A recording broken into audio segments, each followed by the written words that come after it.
এই কামটো বন্ধ হ'ব লাগে। না গৰু পৰিব লাগে না গাহৰি পৰিব লাগে। আৰু সেইটো কাৰণে আমাৰ যিটো মাংসক যিটো আমি ৱেপনাইজ কৰিব খুজিছিলোঁ দুই এজনে, যে হিন্দু মানুহ আঁতৰি যাবৰ কাৰণে গৰু মাংস থৈ দিম, হিন্দু আঁতৰি যাব। তেতিয়া আমি ভাবি চাব লাগিব যে গাহৰি মাংস থৈ দিলে মুছলমান মানুহ আঁতৰি যাব। সেইকাৰণে আমাক গৰুৰ মাংসও নালাগে, গাহৰি মাংসও নালাগে। নামঘৰতো মাংস পৰিব নালাগে, মছজিদতো মাংস পৰিব নালাগে। অসমখন শান্তি আৰু প্ৰগতিৰ এটা মহাস্থান হৈ থাকিব লাগে। এটা দুটা পৰত আন্দোলন হ'ব, নপৰিলেও আন্দোলন হ'ব। মই ক'ম মাংস পৰিলেও আন্দোলন হ'ব লাগে, গাহৰি মাংস পৰিলেও আন্দোলন হ'ব লাগে। আমি কাকোৱে আইন অমান্য কৰিব নিদিওঁ। কিন্তু অসমত বাৰে বাৰে যিবিলাক ঘটনা ঘটি আছে তাৰ কাৰণে মানুহ বহুত অসন্তুষ্ট হৈ আছে। সেইকাৰণে মই ভাবোঁ যে কোনো পক্ষই আইন হাতত ল'ব নালাগে। এই কামটো বন্ধ হ'ব লাগে। না গৰু পৰিব লাগে না গাহৰি পৰিব লাগে। আৰু সেইটো কাৰণে আমাৰ যিটো মাংসক যিটো আমি ৱেপনাইজ কৰিব খুজিছিলোঁ দুই এজনে, যে হিন্দু মানুহ আঁতৰি যাবৰ কাৰণে গৰু মাংস থৈ দিম, হিন্দু আঁতৰি যাব। তেতিয়া আমি ভাবি চাব লাগিব যে গাহৰি মাংস থৈ দিলে মুছলমান মানুহ আঁতৰি যাব। সেইকাৰণে আমাক গৰুৰ মাংসও নালাগে, গাহৰি মাংসও নালাগে। নামঘৰতো মাংস পৰিব নালাগে, মছজিদতো মাংস পৰিব নালাগে। অসমখন শান্তি আৰু প্ৰগতিৰ এটা মহাস্থান হৈ থাকিব লাগে। এটা দুটা পৰত আন্দোলন হ'ব, নপৰিলেও আন্দোলন হ'ব।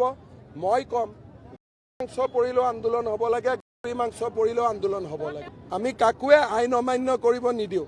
কিন্তু অসমত বাৰে বাৰে যিবিলাক ঘটনা ঘটি আছে তাৰ কাৰণে মানুহ বহুত অসন্তুষ্ট হৈ আছে। সেইকাৰণে মই ভাবোঁ যে কোনো পক্ষই আইন হাতত ল'ব নালাগে।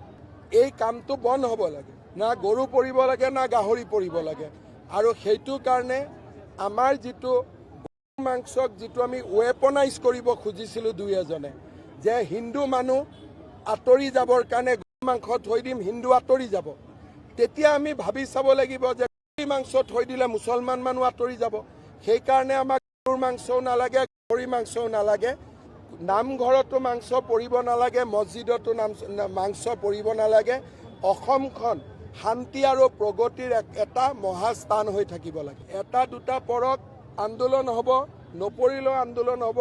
মই ক'ম মাংস পৰিলেও আন্দোলন হ'ব লাগে, গাহৰি মাংস পৰিলেও আন্দোলন হ'ব লাগে। আমি কাকোৱে আইন অমান্য কৰিব নিদিওঁ। কিন্তু অসমত বাৰে বাৰে যিবিলাক ঘটনা ঘটি আছে তাৰ কাৰণে মানুহ বহুত অসন্তুষ্ট হৈ আছে। সেইকাৰণে মই ভাবোঁ যে কোনো পক্ষই আইন হাতত ল'ব নালাগে। এই কামটো বন্ধ হ'ব লাগে। না গৰু পৰিব লাগে না গাহৰি পৰিব লাগে। আৰু সেইটো কাৰণে আমাৰ যিটো মাংসক যিটো আমি ৱেপনাইজ কৰিব খুজিছিলোঁ দুই এজনে, যে হিন্দু মানুহ আঁতৰি যাবৰ কাৰণে গৰু মাংস থৈ দিম, হিন্দু আঁতৰি যাব। তেতিয়া আমি ভাবি চাব লাগিব যে গাহৰি মাংস থৈ দিলে মুছলমান মানুহ আঁতৰি যাব। সেইকাৰণে আমাক গৰুৰ মাংসও নালাগে, গাহৰি মাংসও নালাগে। নামঘৰতো মাংস পৰিব নালাগে, মছজিদতো মাংস পৰিব নালাগে। অসমখন শান্তি আৰু প্ৰগতিৰ এটা মহাস্থান হৈ থাকিব লাগে। এটা দুটা পৰত আন্দোলন হ'ব, নপৰিলেও আন্দোলন হ'ব। মই ক'ম মাংস পৰিলেও আন্দোলন হ'ব লাগে, গাহৰি মাংস পৰিলেও আন্দোলন হ'ব লাগে। আমি কাকোৱে আইন অমান্য কৰিব নিদিওঁ। কিন্তু অসমত বাৰে বাৰে যিবিলাক ঘটনা ঘটি আছে তাৰ কাৰণে মানুহ বহুত অসন্তুষ্ট হৈ আছে। সেইকাৰণে মই ভাবোঁ যে কোনো পক্ষই আইন হাতত ল'ব নালাগে।